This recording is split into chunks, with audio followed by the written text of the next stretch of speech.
இந்த சிங்கப்படை என்னத்தை புடுங்குதுன்னு கேட்போமா கேட்க மாட்டோமா நாங்கள் அப்புறம் என்ன சிஎம் சார் என்ன பயமா அப்படின்னு கடந்த காலத்தில் திமுக ஆட்சியில் இருக்கும்போது விஜய் அவர்கள் கேட்ட கேள்வி இன்று கணீர் கணீர் என்று காதில் ஒலித்துக் கொண்டிருக்கிறது.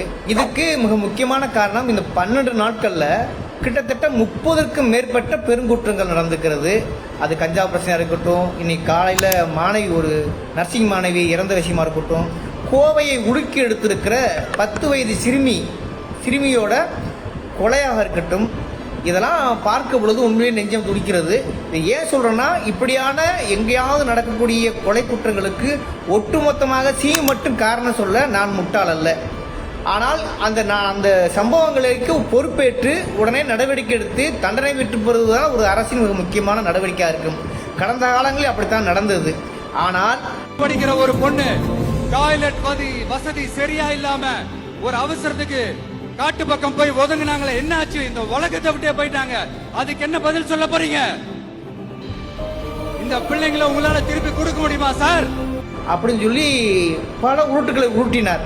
அந்த சிஎம் கிட்ட இப்ப இருக்கிற சிஎம் கள்ள மௌனம் காக்கிறார். இப்ப உதாரணத்துக்கு கோவில் நடந்த சம்பவத்தை யாராலும் சீரணிக்கவும் முடியாது. நம்மளுடைய குழந்தைய கண் முன்னாடி காணாம போறதும் கற்பழித்து கொல்லப்பட்டிருக்கிறதும் யாராலும் ஏற்றுக்கொள்ள முடியாது.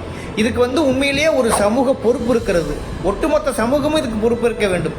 தனி மனித ஒழுக்கமும் இதில் கலந்திருக்கிறது. இதை தாண்டி சினிமா மனநிலையும் இதில் ஒழுந்திருக்கிறது, சினிமா மோகம் ஒழுந்திருக்கிறது. இதற்கெல்லாம் ஒட்டுமொத்த சமூகம் பொறுப்பேற்க வேண்டும் என்றால் கூட தமிழக முதல்வரும் குறைஞ்சபட்சம் ஒரு தார்மீக அடிப்படையில் ஒரு அறிக்கையாக விட்டுருக்க வேணாம் அந்த நிமிடம் வரை. ஆனால் சூலூர் எம்எல்ஏ போறாரு, அமைச்சர் போறாரு, அங்குள்ள ஐஜி போலீஸை பெண் ஐஜி போய் சமாதானப்படுத்துறாங்க. அந்த கோயம்புத்தூர் களமே கொந்தளித்து போயிருக்கிறது. ஆனால் இந்த நிமிடம் வரை என்ன சார் பயமானு கேட்ட விஜய் இந்த நிமிடம் வரை ஒரு அறிக்கை கூட விடலைங்க. இதுக்கு பேரா பொறுப்பு? இந்த சிங்கப்படை என்னத்தை புடுங்குதுன்னு கேட்போமா கேட்க மாட்டோமா நாங்கள் அப்புறம்? ஆக எப்பொழுது எந்த ஆட்சியில் ஒரு சம்பவம் நடந்தாலும் அந்த சம்பவத்துக்கு சட்ட ஒழுங்கு மிக முக்கியமான காரணம் என்பதை யாரும் மறுக்க முடியாது.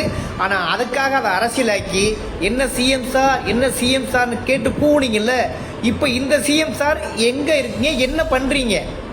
இதுக்கு ஆதரவு தான் வாய் திறப்பாரா அல்லது சிஎம் வழக்கம் போல் கள்ள மௌனம் காப்பாரா என்பதை நீங்களே பார்த்துக்கங்க. நீங்களே நினைக்கின்றதை கீழே கமெண்ட் பண்ணுங்க.